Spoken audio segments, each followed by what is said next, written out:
You are listening to episode 21 of the Autism Mom Coach. Worrying is optional.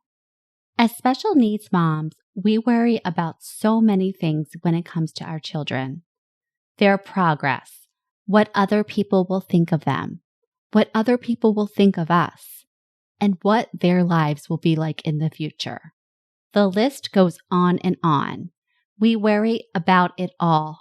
And we've somehow convinced ourselves that worrying is necessary and that it is useful. But really, it's neither. So then, why do we do it? Is it because we have nothing better to do? Hell no, we're busy. But we do it. We spend so much of our time devoted to worrying about our children. Stay tuned to this week's episode where I'm going to break down what worry is, why we do it, and why it is always, always optional.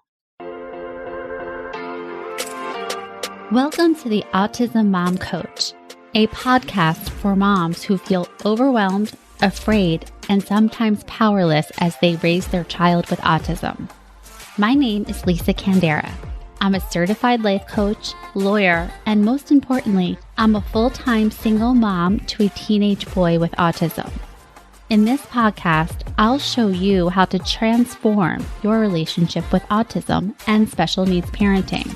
You'll learn how to shift away from being a victim of your circumstances to being the hero of the story you get to write.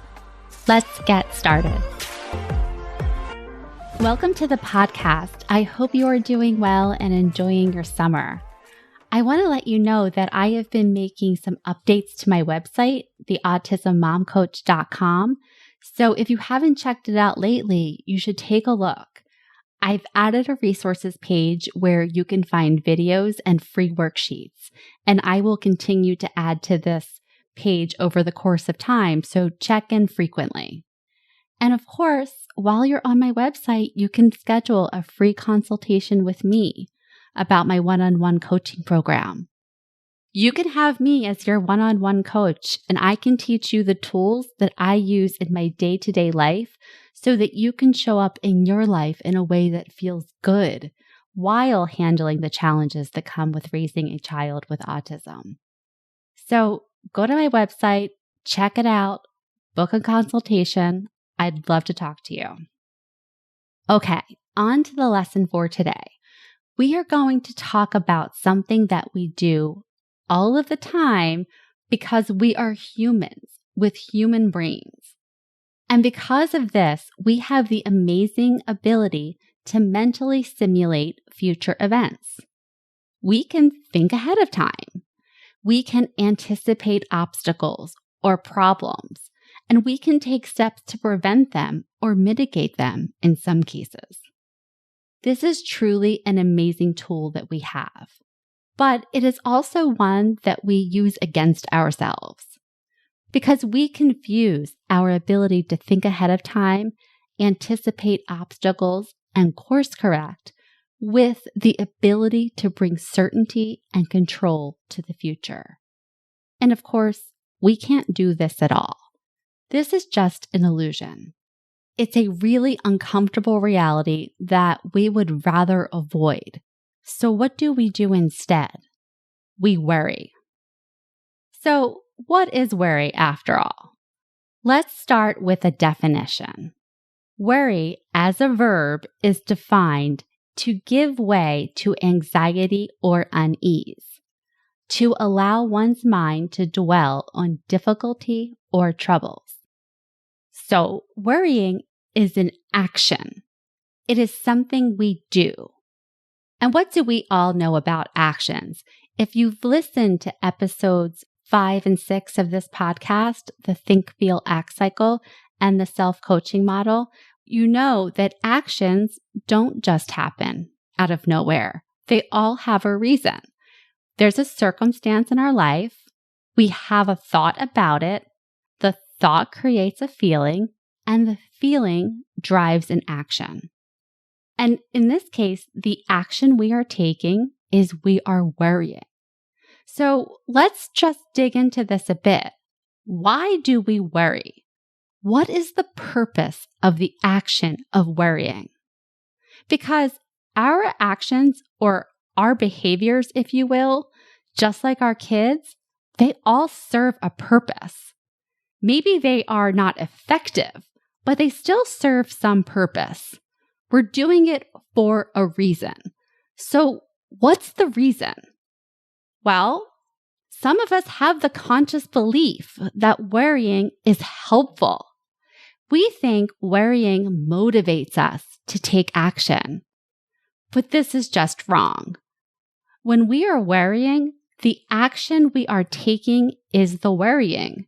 When we are worrying, we are not moving forward. We are not taking productive action. We are stuck.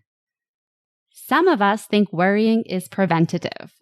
If we worry long enough and hard enough, then the thing we are worried about won't happen, or it just won't be that bad, or at least I'll be prepared. And then, of course, some of us believe that worrying is just something you're supposed to do. I mean, we're moms. We're moms of special needs kids. We're supposed to worry, right? It means we care. Now, not all of us consciously believe that worrying is helpful, but as you know, we have about 60,000 thoughts a day, and most of them aren't conscious at all. They are subconscious. And whether we are aware of it or not, many of us do have the subconscious belief that worrying is useful. Again, after all, why would we do it? Actually, the crazy thing is that for chronic worriers, there is a reward loop that gets created because if you worry about everything, there will be things that you worry about that either won't happen or aren't as bad as you expected, and you will consciously or subconsciously credit worry with the better outcome. But this simply isn't true. It is a thinking error. It is similar to magical thinking, which is the belief that one's thoughts and actions can influence the course of events in the world. Worrying is not magical. It is useless. And the good news for all of us is that it's 100% optional. It is an action we are taking, and we get to decide what we do and what we don't do. We always have a choice. But easier said than done, right? We have been honing this skill for a long, long time. Some of us worry so much that we don't even notice it. It's just like breathing. So the first step in curbing this nasty brain habit, because ultimately that is what it is to notice it. Notice the behavior of worrying. Notice when you're spending time spinning in your mind. And then get curious. Play detective with yourself like you do with your child. Ask yourself, why am I worrying? And just write it all down. Get it all out of your brain and onto paper. And then ask yourself, is this behavior moving me towards taking productive action? Is it keeping me stuck? What else could I do instead? Take the time to practice catching yourself and interrupting this neural loop. This is the first step in rewiring your brain. This is the first step in creating intentional thoughts and thinking on purpose. This is the first step to reclaiming authority over your own life, is deciding what you want to think, how you want to feel, and the actions you want to take. So give this a try and tune in to next week's episode where I'm going to teach you a tool that you can use as a replacement behavior whenever you find yourself spinning in worry. Thank you so much for listening, and I will talk to you next week. Thanks for listening to the Autism Mom Coach. If you want more information or the show notes and resources from the podcast, visit theautismmomcoach.com. See you next week.